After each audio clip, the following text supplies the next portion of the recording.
Hi, everyone. Thanks for coming. I'm Sammy, and this is Drive It Like You Hacked It. This is basically a fun talk I've just been continuously working on and improving as I'm doing research in a couple of different areas.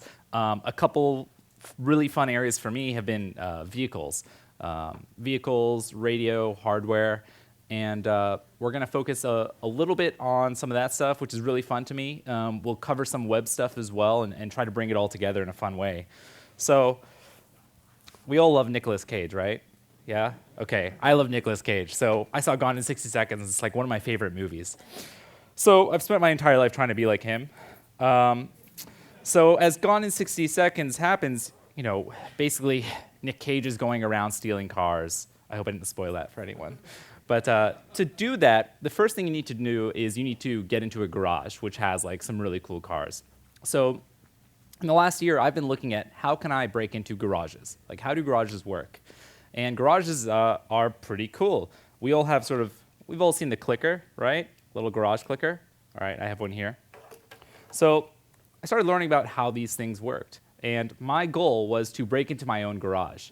I'm in a condo unit, so there's a bunch of different cars down there. And I wanted to see how this thing works. So I started learning a little bit about radio frequency and how radios and communicating with devices like garage door openers works. So the first thing, we're going to basically go in depth here, and I'm going to show you how this stuff works. We'll actually do some live demonstrations. The first thing you do when learning about something with radio is there's something really cool.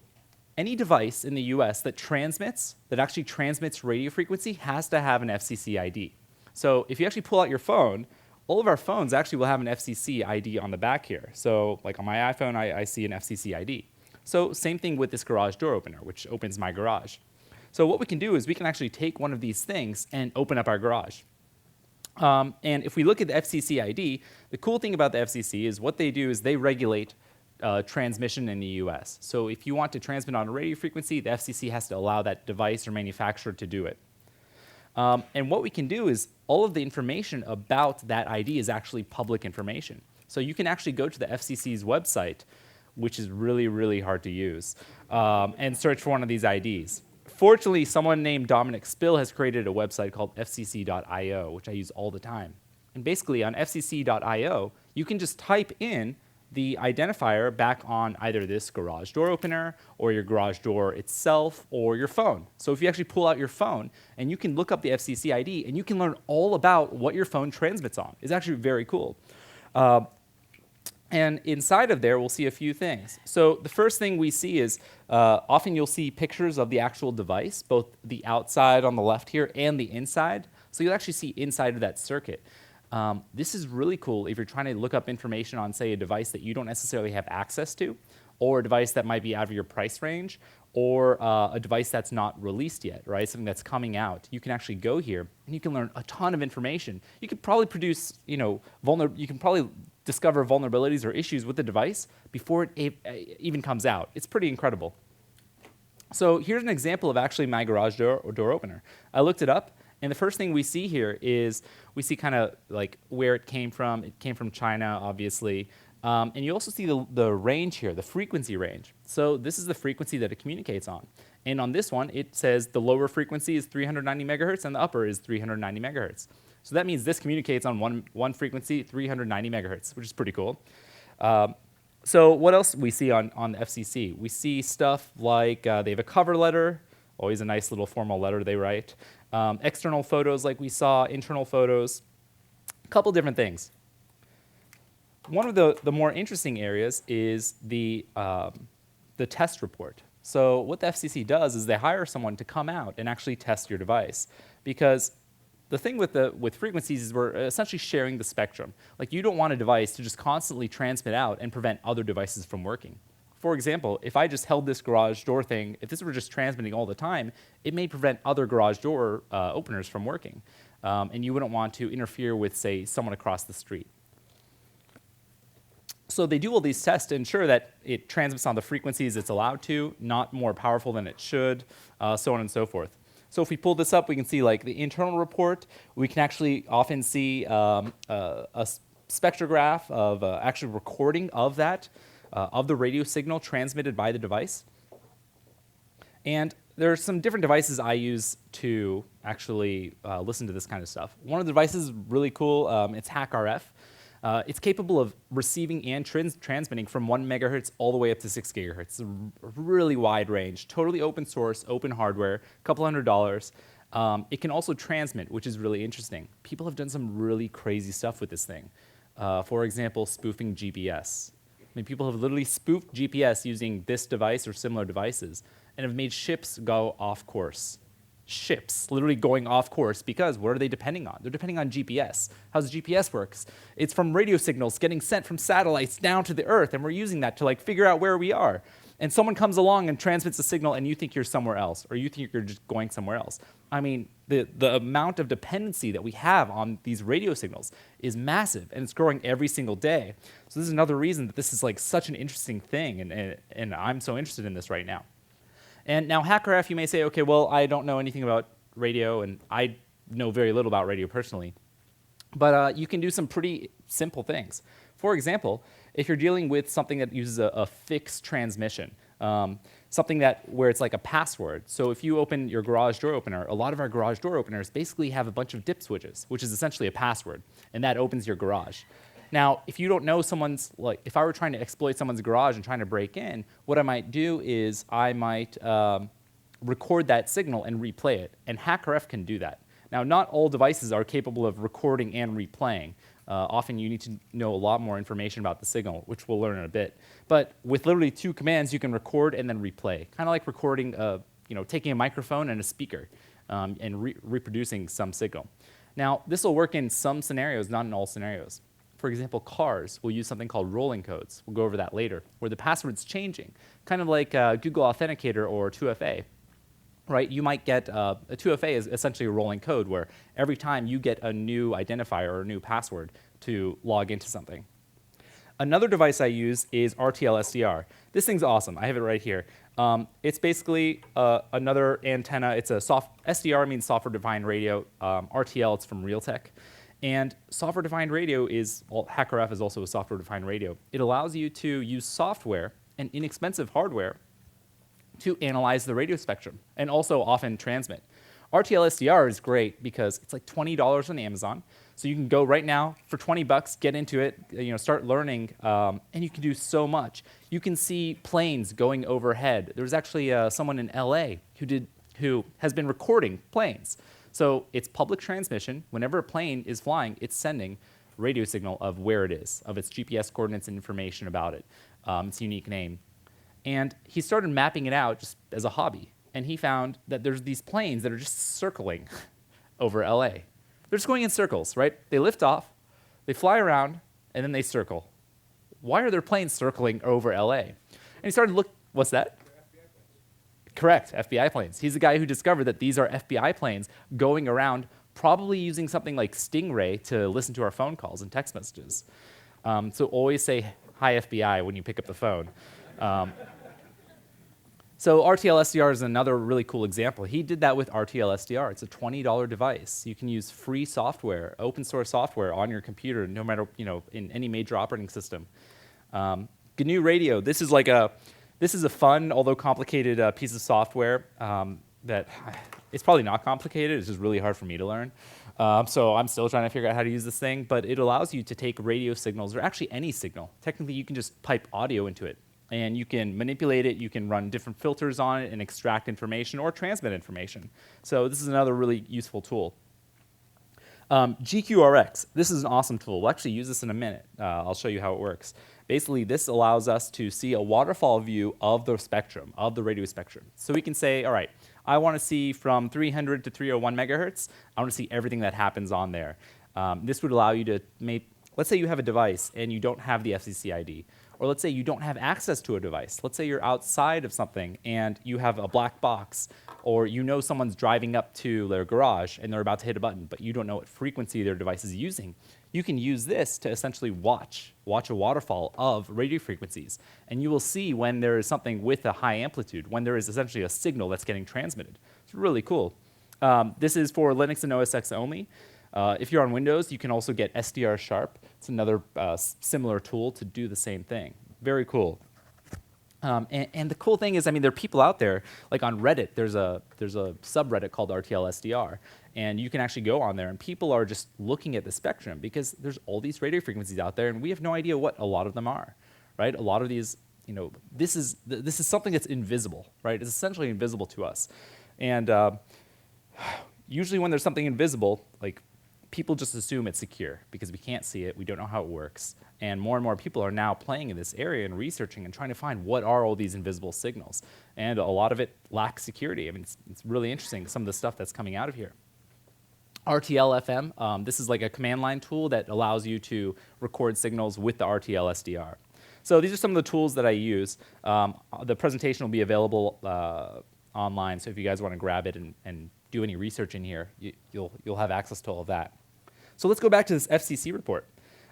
There are three things I usually look at when I'm looking at an FCC report for a device. Internal photos, because that allows me to see inside. If I can see inside, I might be able to make out the chip that's being used. If I look at the chip, I can probably look up data sheets available for that chip, and I can learn all about what the chip is doing, the frequency it communicates on, the modulation, all sorts of information about it. I can look at the test report as well, and the test report will often provide some useful information, such as what frequencies it uses, perhaps what modulation, and then also the user manual. There's always like incredible pieces of information in user manuals that I find. A friend of mine was at Coachella, and he's like, yeah, I came back to my car and all my windows were down. And I was like, was anything stolen? He's like, no, luckily. I'm like, well, so it's like someone broke into my car and didn't take anything. I was like, that seems weird.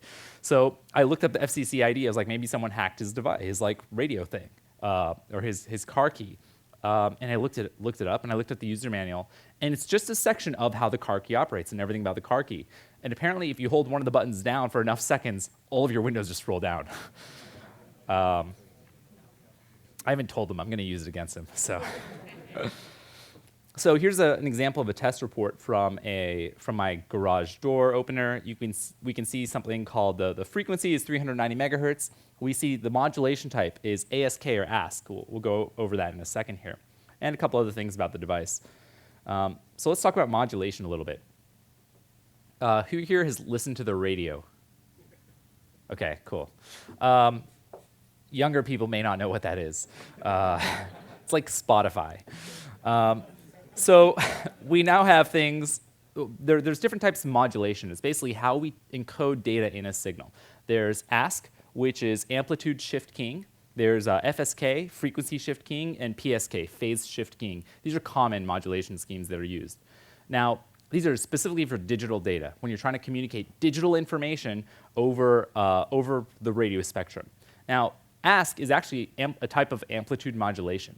Amplitude modulation is AM. It's literally AM radio. When you listen to your AM radio, your radio is taking the radio spectrum at whatever frequency you're listening to, say 200 kilohertz, and the amplitude, which is essentially, if you're listening to, let's say, a sound file, right? The amplitude is the volume. It's essentially how strong that volume is. The amplitude defines what kind of sound you're hearing or what frequency the sound is at. Frequency shift keying is frequency modulation, or FM. So FM radio, when you're listening to 102.7, you're actually listening to 102.7 megahertz. And we can use that, we can see that in RTL-SDR. And the frequency is actually not 102.7, it's actually a range. So it's actually more like 102.5 to 102.9, and the frequency changes depending on where, what that frequency should be. So in something like RTL-SDR, we can also, if we don't know what a device is transmitting, we can look at it here. And on the left, we see that there's kind of like two signals coming whenever I hit a button. So that's probably something called 2FSK, or frequency shift keying, where the frequency is changing. And because it's digital, it's just ones or zeros. So left or right means 1 or 0. And then on the right, we have ASK, which is amplitude shift keying, where it's just either there's a signal or there's not a signal, which represents a 1 or a 0. So why don't we actually see what this looks like? I am going to open GQRX, and I'm going to use this RTL-SDR just so we can take a quick look. Let's see if this works here. All right, so awesome. So we can see here I'm at 300 megahertz, which is what this garage door opener is at. And whenever I press, we can see data. So that's pretty cool. Like if I didn't know what frequency it was at, we could like go searching through. We could go to, let's say, here we have actual stations, right? So I'm at 100 megahertz now. So we can actually see FM radio stations. And I could actually demodulate this data. I don't know, let's see if that even works. Demod.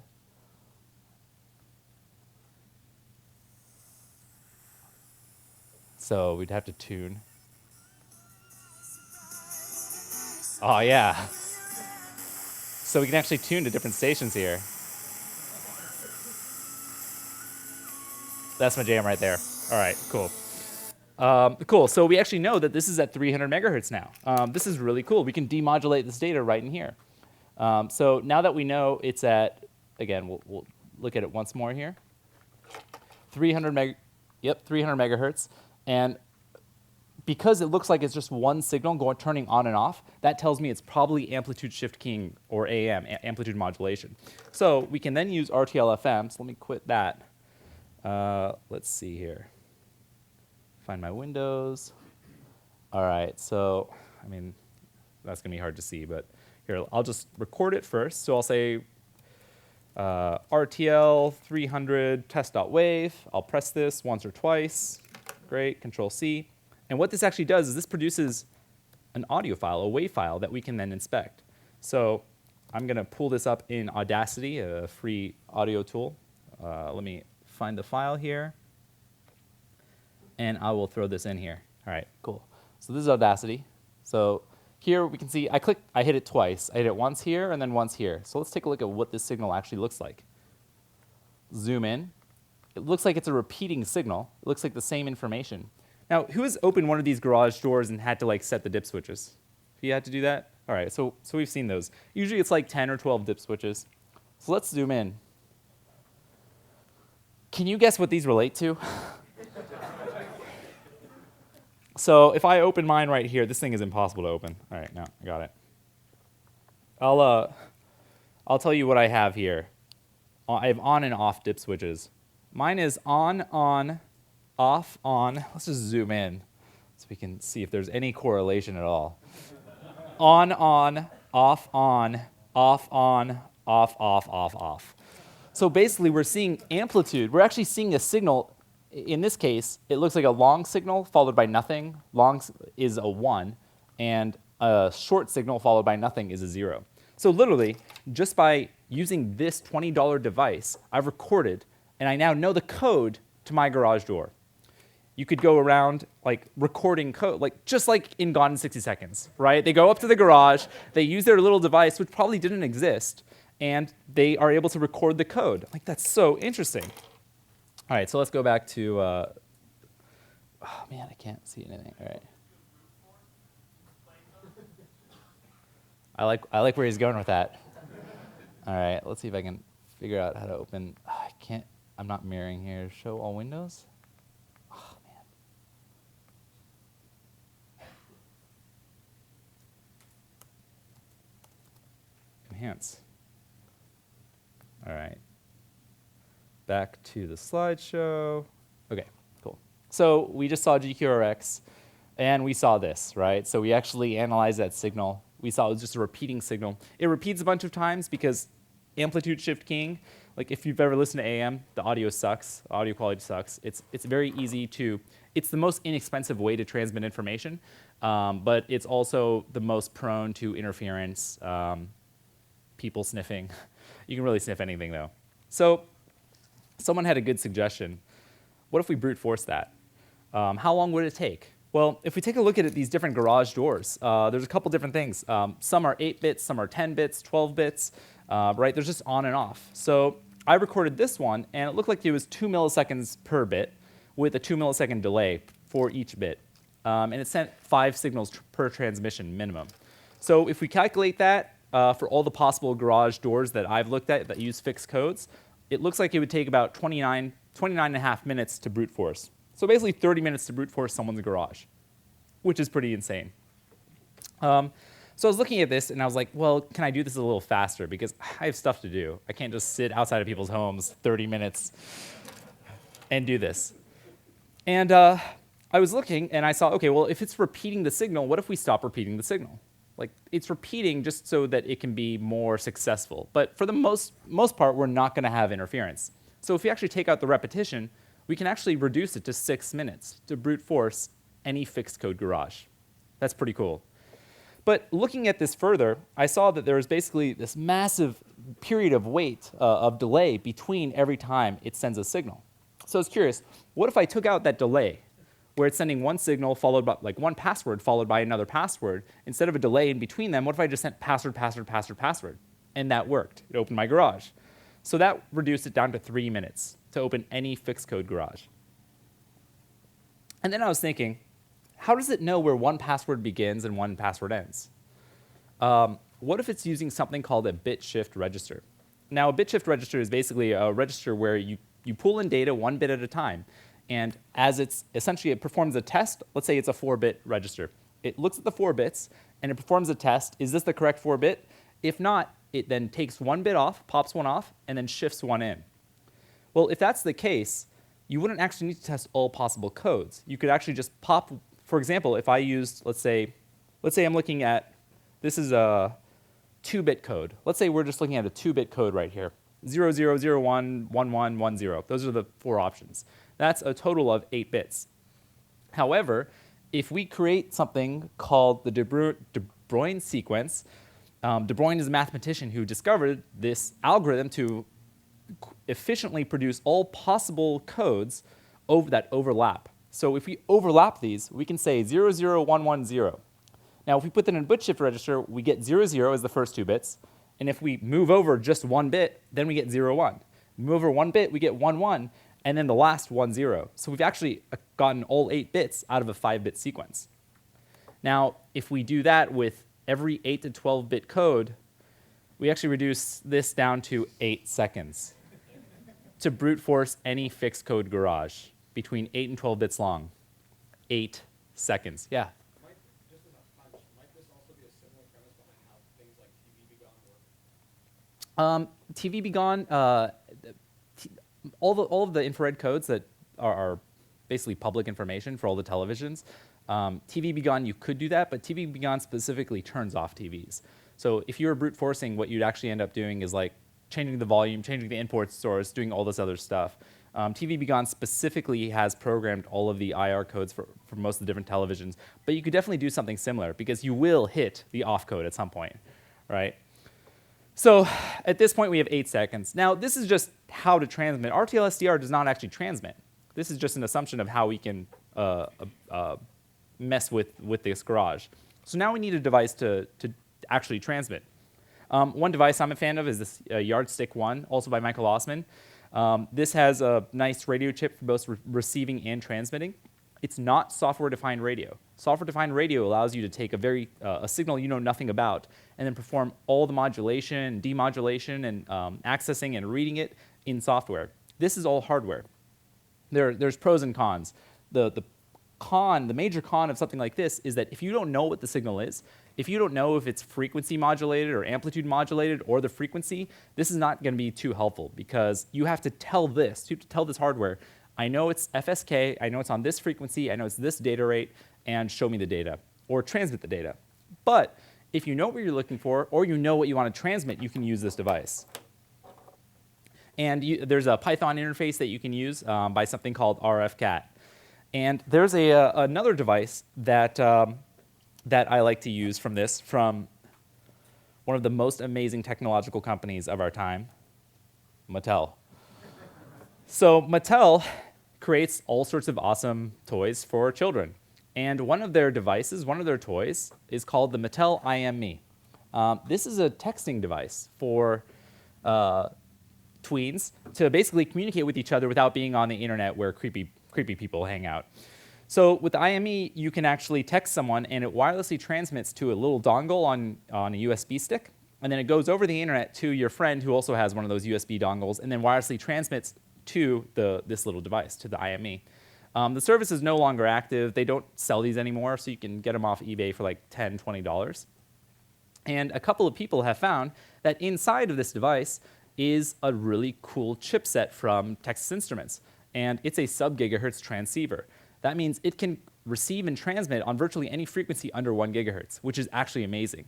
If you were to try to build a device like this yourself, it might cost hundreds of dollars. Thanks to Mattel and massive production, you can get it for like $10 on eBay. So Travis Goodspeed and some other people found out that you can connect to the back of this thing and reprogram it and do whatever you want with that transceiver. So this is the device I chose to use for transmitting across all of the different garage frequencies, performing this attack. And this is I call this the Open Sesame attack. Let's see if it, no. Oh no. How do we get this to, there should be a video here. Oh, I'm sorry. So that's an example of the Open Sesame just running on my friend's garage. It takes a max amount of 8 seconds, which on average is 4 seconds. So awesome. One step down. So I've released almost everything to do this. Obviously, I don't want people breaking into people's garages, so I bricked the code so that it would not work. However, I released most of it so that people could understand how this type of attack works and also how to prevent it. Unfortunately, since I did that, the prices have raised of the IME. So if you do want one, reach out to me. I'd be happy to send you one if you're going to do some research in this area, because I bought them before they became kind of ridiculously priced. So some lessons here. Don't use a ridiculously small key space. Just because it's invisible, right? Just because it's over radio and people aren't looking doesn't mean people aren't going to look, right? At some point, people will look. They will understand the technology. Your proprietary, method is not going to help you. So, there's plenty of information on this. Require a preamble or sync word, which is basically something that says the password's about to start. That would prevent the De Bruyne attack, where you can actually have all of these passwords sort of rolling over each other. And then rolling codes. That's another thing we'll talk about. Rolling codes will prevent this type of attack. So now we're inside of the garage, and there's some cool stuff we can do here. One thing that's happening is all of our cars are becoming connected. So great. So a lot of new cars now have all sorts of different radios inside. Besides the AM, FM, Sirius, XM radios, they have some other things. They often have GSM. They'll have GPS receivers. And they'll communicate with the internet. Who has OnStar? OnStar? Yeah. So, okay, a lot of you have OnStar and aren't raising your hand. That's okay. So actually, any GM vehicle, GMC, Buick, Cadillac, actually has OnStar built in now. Whether you activate it or not, it's irrelevant. You actually have these features. And those features are connected to the computer of the car, the ECU and the various other. Our cars are no longer cars. They're no longer mechanical vehicles, right? They're now essentially computer with wheels. So the computer controls so much. We have so many awesome features coming out in our vehicles, like assisted park and all of these things. If there's something called assisted park, that means the vehicle's computer has control of the wheel, where before it used to be simply mechanical. Now it's a computer that's actually able to turn your wheel. So OnStar has a very cool feature. They have an iOS and Android app. So a friend of mine had, actually with the same car, he had OnStar, and I was playing with this stuff, and he said, you can play with my vehicle if you want. So I was playing with the app. I downloaded OnStar. It does some cool stuff. Lets you see where your car is. Lets you do a couple things. There's a key fob access, so you can lock, you can unlock, remote start, hit the horns and lights. I tried that a few times while he was driving, but fortunately, they don't allow you to activate the horn and lights while you're driving, which is smart. So I thought, okay, I'll check out this communication. I assume it's encrypted with SSL, so I'll install my own CA, my own certificate of authority on my phone, and I'll sniff the traffic. Lo and behold, it was encrypted. I installed the CA, and I usually have my own certificate of authority installed on my mobile device, and I started sniffing, and because I was using my own CA, I could actually perform SSL man-in-the-middle attack. Again, this is only on my own device. I can't do this on someone else's because they don't have my certificate authority installed. My certificate authority tells my phone that, oh, Sammy's House of Cards CA is a legitimate authority. You can use his key instead of the legitimate GM or OnStar SSL key. So once I decrypted the traffic, I saw nice HTTPS requests in plain text. I saw some base64. Pulled out the base64, and of course the password and username are right there. It's like, okay. So make sure to not use, the OnStar app on a network that you don't trust. But as long as you don't have someone CA, they shouldn't be able to decrypt that traffic. And then I realized I had just reset my iPhone. I forgot something happened and I reset it. So I actually didn't have my certificate authority installed, which means the app allowed an invalid certificate authority to decrypt traffic, even though it had no recognition, it had no idea who Sammy's House of Cards was. So the GM app was not looking at an SSL CA.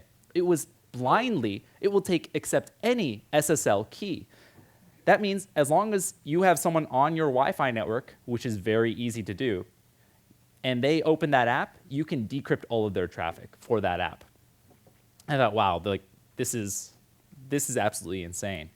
So I was like, how can I exploit this? And I created a device with a Raspberry Pi computer, a Phono GSM board, Mallory, which is an open source SSL man-in-the-middle attack software, some DNS spoofing so that the user wouldn't actually detect anything. So I only took over api.gm.com, so anyone using OnStar, but all of their other traffic would still continue to go through the correct servers and correct SSL certificates.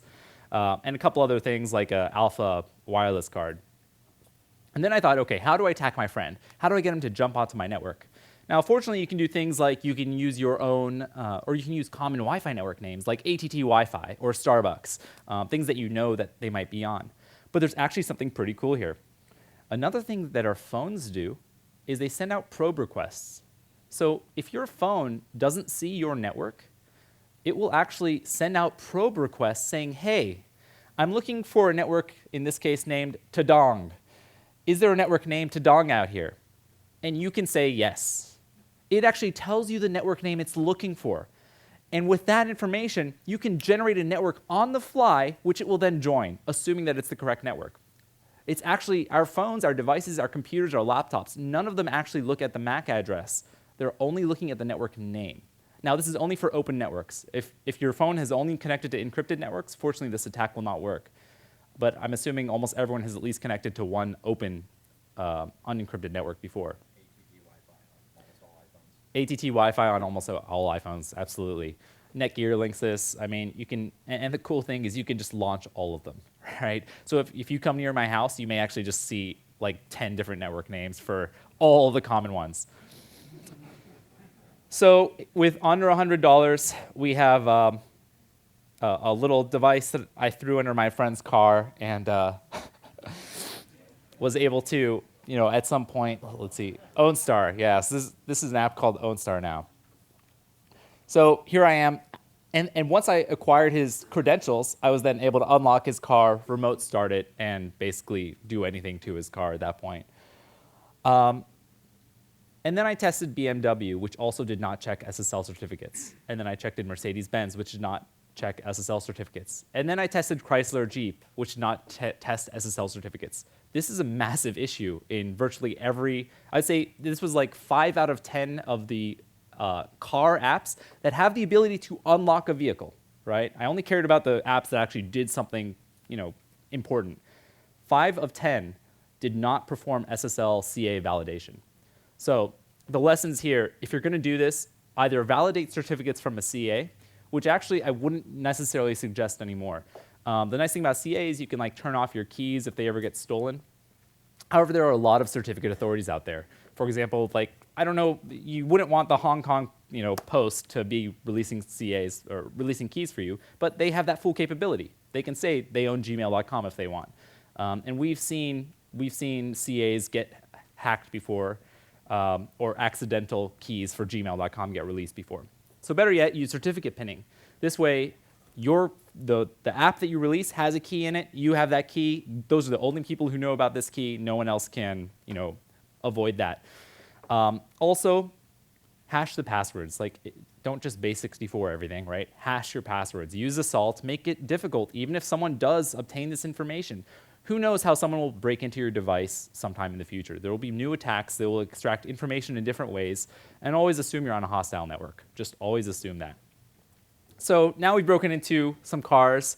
We'll go through this. Now, there's another interesting thing that I've seen a lot of these vehicles use. And a lot of the key fobs, they all use something called rolling codes. So rolling code is like we talked about before with the CA. The code actually changes every time, kind of like 2FA. You get a different SMS message, or your Google Authenticator sends you a different number every time. And that's great. That's actually a really good way to prevent an attack like like the garage door attack, right? Open Sesame, where we have a fixed code. Also, rolling codes are much, much longer. They're not like silly 12-bit codes that you can break in a couple of seconds. So that's a nice thing. I'll quickly run through some hardware attacks that, if you're ever looking at hardware that you don't know, some of the devices I was looking at, I was actually finding that they would actually mark the chip off. They would actually scratch off the name so they couldn't look up the datasheet and see what it was using. So in that case, what I use is I use a couple of things. I use a logic analyzer. Logic analyzer just looks at information, looks at digital information going on a wire. So you can connect pins to each of these pins. I use these SMD micro probes so I can connect to like really small pins off of chips. I also use a multimeter. You can measure voltage with a multimeter off different pins on a chip. And when I'm looking at a chip that I don't know anything about, I'll start mapping it out. I can use the multimeter to find the ground and to find power. So I can mark all the ground and power pins. Also, I can use the logic analyzer, and I can look for certain things that look like a clock signal. A clock signal will just look like a square wave or pulse width modulation. Once I do that, if I know what frequency it's communicating on, which I should be able to learn with something like an RTL SDR or HackRF, I can then download all the data sheets I can find for something that does that. Let's say it's communicating on 2.4 gigahertz. I will download all the data sheets of transceivers on 2.4 gigahertz, and then I'll take all of their pinout pages, and I'll look at them, and I'll compare, do any look similar to what I have? Do any have the same number of pins? Do any have the grounds in the same places, the voltage in the same places, the clock in the same place? And if so, I've now discovered what chip that device is being used, despite them trying to scratch it off. Using the logic analyzer and datasheet, I can see how that chip is communicating with the device, what commands it's sending. Then I'll learn all sorts of other information, like if there's encryption. I might learn a key. I might learn what it's using. I can extract all the serial communication, how it communicates with that device, and I can then build an interception device, which is pretty fun. So at this point, let's take a look at my car. My car uses something called rolling codes. Now, if you look at this, there's a ton more data in this code. So this would actually take years and years and years to brute force. And it's only good once. So as soon as you use this code, it will never work again. So when I hit the clicker on my car to unlock, that code is used, and my car knows that this code is no longer valid, which is great. So let's understand how rolling codes work. There's basically a random number generator in your car and in your key. And they're synced. There's actually like a rolling window. So when you press the unlock button, your car expects that unique identifier, that unique code. But now that the car has heard it, it says, I will never accept that again. So if someone was sitting out, if Nicolas Cage was outside of your home, and he like sniffs this identifier, and he tries to use it later on to replay, it's not going to work. Because the car says, oh, I've seen that code before, I will not accept it. I will only accept the next code. And there's a rolling window. So in case the key is in your pocket and you hit it a bunch of times out of range of the car, then you go back to the car will say, oh, you're actually out of range, but it's okay. You're in the future, right? You're not using a past code. You're just a little bit in the future. You probably hit the button accidentally a few times. That's okay. Now, that's only a small window, so it's hard to use that to attack. So I was trying to find ways of replaying rolling codes, of attacking that. The major way I could think of was the only way is to capture a signal while you're out of range of the car. So if you like break into someone's house, take their car, hit the button, record it, and then go back later and then replay it. Now, most cars these days also use this for starting the vehicle as well. So these attacks are actually not only for unlocking vehicles, but also starting.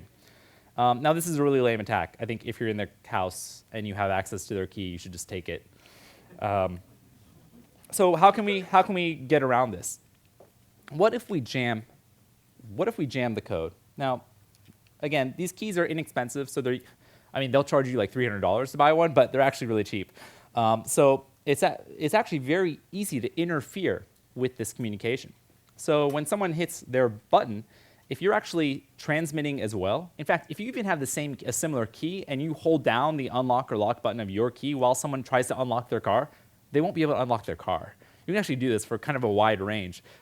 It's kind of funny to watch. But you can basically easily interfere with this communication. So worst case scenario, they might have to like pull out their key. Now, who has hit their button of their key and it didn't work once? That happens, right? And you just hit it again and it typically works, right? There was some interference or you didn't hold it long enough. So what if I jam just slightly off the frequency, and I also listen? I also use a similar device to listen. I can actually be very specific and listen to just that signal and listen to their code and ignore my jamming. Because I know where I'm jamming, I can ignore that piece of the signal. The problem is, once I've recorded that signal that the car has not heard, I can use that signal now. I can use it to unlock. However, they're going to keep hitting it until it works. And when it works, when the car does hear their unlock code, all previous codes get disabled. So the code that I've acquired is now no longer useful. However, as we're human, we all follow a simple pattern. If I jam and I listen and I get one code, and I keep jamming. So you go up to your car, you hit unlock, it doesn't work. You hit unlock again, it doesn't work. 2 times in a row. But I've listened to both codes, and I've extracted those 2 passwords. I now take those 2, and I only replay the first one. So now the car does unlock on the second time, but I'm using the first code. So later on, when you go home and you lock your car, I still have an unused future code that I can unlock your vehicle. Because there's actually no timing, right? It's all about just the order of the sequence of these codes. So you can essentially trick the user by playing the first one on their second time. And of course, you can automate this. So this is an attack I call Roll Jam. I've demonstrated with about $30 in hardware. And there's so many other attacks in this area. I mean, I think it's such an exciting area because you have cars coming out this year in 2016 that will actually communicate with other vehicles on the road. It's called V2V. So there's so much other radio communication that's going to be happening. Cars are able to use ultrasound to see if there's something in front of them. But what if you send your own ultrasound, right? You can generate ultrasound. It's just sound at a higher frequency. What if you send that to a vehicle? You can make it believe that someone is in front of you. You can send communication to cars saying that, oh, it's really rainy, so slow down. You can just make everyone slow down around you. I mean, you can do all sorts of stuff. It's crazy, and it's scary, and it's exciting. There's so many other interesting attacks. I was also looking at my car, and I found that if they're locking the vehicle, if they're hitting lock, lock, lock, and I record that data or interfere with that data, well, I can't use a lock to, that's no good. I can't, what fun is locking their car? However, I found in the signal, as I was looking at the data sheet, I found that the rolling code is one part, and then the command is a second part. So I could change the command from lock to unlock and use the same code. As long as I jammed and interfered their lock command, then I can use that lock command to unlock. So even though they hit lock, later on I come over, I send an unlock just by changing that bit, because it's just a command and not tied to the code in any way. Here's the device itself. I tested it on a lot of cars. It unlocked a lot of cars, and it was beautiful. Lessons, encrypt, hash those buttons together. So if you're sending a lock command, for example, and of course this works anywhere. This will work on HTTP. You should use these same methods. Encrypt or hash that communication together, right? Hash the key with the command. Use HMAX, time-based algorithms. There's actually something called, we've had Secure ID for 20 years now, right? Those RSA tokens, which are essentially 2FA. We've had those for 20 years. And every 2015 car I've attacked has had this issue. We can implement this stuff. This stuff exists. We know about these problems, and we know how to solve them. Also, you can do challenge response, right, with transceivers rather than just cheap receivers. So there are ways of fixing this. That's about it. That's what I have for you. Thanks so much for coming. I hope you guys enjoyed it, and happy to take any questions.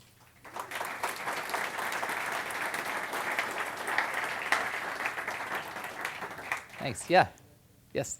Did you report any of those apps that accepted whatever? I reported all of them. Yeah, I communicated with it.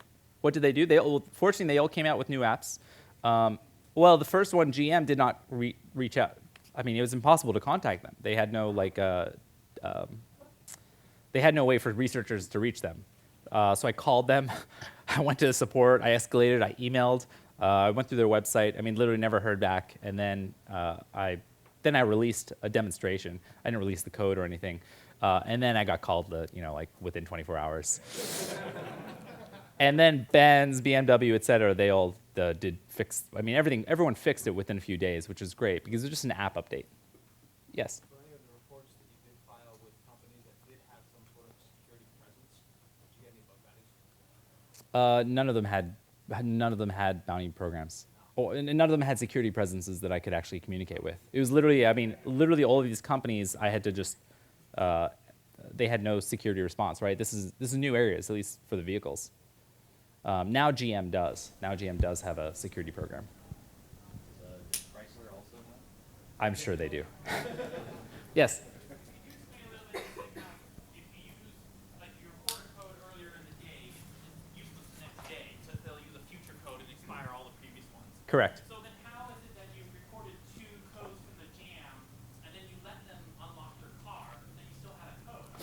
Because, Passcode? so this is the device. I have actually a new device I've created that's smaller and cheaper. This is $30, and you put it under their car. So it always has the next code. Oh, I see. Yeah. So they have to press the button twice every time. And we adapt pretty quickly. We just get used to it, right? Now you just hit it twice. Like, works the second time every time. That's convenient then, couldn't you transmit 1 code behind all the time? What's that? Absolutely, that's a great idea. Yeah, actually, you could do that. So you only inconvenience them once. That's a good point. I didn't think of that. So successful field tests with that? Correct. Yes, many field tests. You'll actually see the lot is like half empty now. Thanks for coming.